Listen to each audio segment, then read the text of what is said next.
Selamat malam Sobat Investor, berjumpa lagi dengan saya Faisal, redaktur pelaksana idxchannel.com yang akan mengulas berita-berita terpopuler yang tersaji di IDX Channel. Ya Sobat Investor, bagaimana kabar Anda hari ini? Bagaimana pula kabar portofolio koleksi Anda? Apakah telah berhasil rebound mengikuti aksi comeback indeks harga saham gabungan atau IHSG ke zona hijau? Atau justru masih tertinggal di zona merah karena terimbas oleh tekanan sektoral? Ya, sebagaimana kita ketahui bersama, kuatnya tekanan dari berbagai arah sempat terus menggamit pergerakan indeks hingga terus-menerus melemah di sepanjang pekan lalu, sehingga membuat posisinya semakin mendekati pada level 6 ribuan.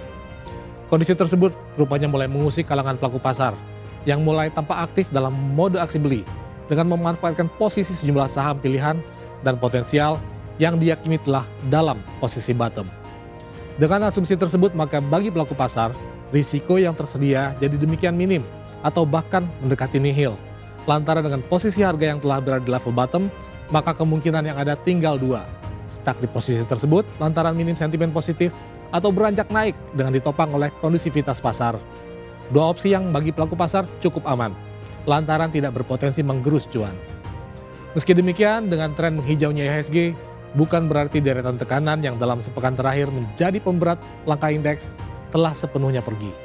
Sehingga upaya agar tetap awas, teliti, dan berhati-hati tetap sangat diperlukan bagi pelaku pasar untuk menimbang potensi sekaligus risiko yang dimiliki oleh sebuah emiten. Karenanya tak heran bila kemudian pada edisi kali ini deretan berita pilihan pembaca setia idxchannel.com lebih didominasi oleh beragam informasi tentang perkembangan terkini terkait emiten-emiten potensial.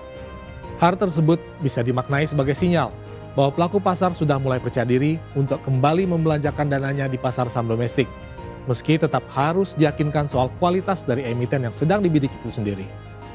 Seluruh kabar dan informasi tersebut telah kami rangkum dalam deretan 5 berita terpopuler di website idxchannel.com. Sobat Investor, berikut ini Top 5 IDX Channel. Berita pertama, dividen final BMRI dan ASI cair besok, nilainya jumbo. Membuka program Top 5 edisi malam ini, kabar emiten pertama yang kami hadirkan datang dari informasi soal pencairan dividen tunai oleh PT Bank Mandiri Tbk atau BMRI dan PT Astra International Tbk atau ASI yang kompak bakal mengirimkan dividen final tahun buku 2025 ke rekening masing-masing pemegang saham pada hari ini, Senin 25 Mei 2026. Sebagaimana disampaikan dalam rilis resmi perseroan, pihak BMRI bakal membagi dividen tunai sebesar 35,14 miliar rupiah atau setara dengan Rp376 per saham. Mengingat sebelumnya, bank milik pemerintah itu juga telah membagi dividen interim sebesar Rp9,32 triliun atau setara dengan Rp100 per saham. Dengan demikian, total nominal dividen tunai yang dibagi untuk tahun buku 2025 itu mencapai Rp44,47 triliun atau setara dengan Rp476 per saham. Sementara ASI juga membagikan dividen sebesar Rp11,7 triliun atau setara dengan Rp292 per saham. Dengan sebelumnya telah dibagikan juga dividen interim sebesar Rp3,96 triliun atau setara dengan Rp98 per saham.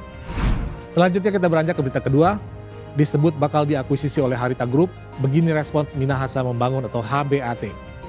Masih membahas tentang perkembangan emiten, kini kita akan membahas seputar rumor pasar yang menyebutkan bahwa saham mayoritas dari PT Minahasa Membangun Hebat Tbk atau HBAT bakal diakuisisi oleh salah satu pemain bisnis tambang tanah air, Harita Group. Spekulasi tersebut marak beredar di kalangan pelaku pasar dengan dikaitkan pada aksi akuisisi yang telah dilakukan oleh PT Jinlong Resources Investment atau JRI terhadap mayoritas saham PT Hotel Fitra International Tbk atau FITT yang kemudian bisnis utamanya diubah dari pengembangan properti menjadi bergerak di sektor tambang. Yang menarik kemudian adalah sosok Hendra Sutanto dan John Firis yang merupakan bagian dari pemegang saham minoritas di FITT, sekaligus juga sebagai pemegang saham mayoritas HBAT. Oleh pelaku pasar, kondisi ini dinilai sebagai salah satu peluang bakal masuknya Harita Group sebagai pemegang saham mayoritas dari saham HBAT ke depan. Berikutnya berita ketiga, kantongnya restu right issue, WMPP siap tebar 8,5 miliar saham baru. Masih dari berita seputar aksi korporasi emiten, kabar kali ini datang terkait rencana PT Widodo Makmur Perkasa Tbk atau WMPP untuk melakukan penambahan modal dengan hak memesan efek terlebih dahulu atau PMH METD alias right issue yang telah disetujui oleh para pemegang saham perseroan lewat mekanisme Rapat Umum Pemegang Saham Luar Biasa atau RUPSLB yang digelar pada 21 Mei 2026 kemarin. Rencananya dalam aksi korporasi tersebut, emiten Consumer and Goods dan Agrikultur itu bakal menerbitkan saham baru sebanyak-banyaknya 8,5 miliar saham dengan nominal sebesar Rp20 per saham. Menurut Direktur Utama WMPP, Tumiyono, pelaksanaan right issue pada masa sekarang ini dirasa merupakan momentum yang tepat, seiring dengan besarnya prospek dan peluang di sektor pangan. Kondisi tersebut bisa dilihat dari tren permintaan daging sapi dan unggas di Indonesia yang diproyeksikan bakal tumbuh pesat dengan ditopang oleh PDB per kapita masyarakat Indonesia dari $5.000 AS menjadi lebih dari $10.000 AS pada 2030 mendatang. Selanjutnya kita masuk ke berita keempat.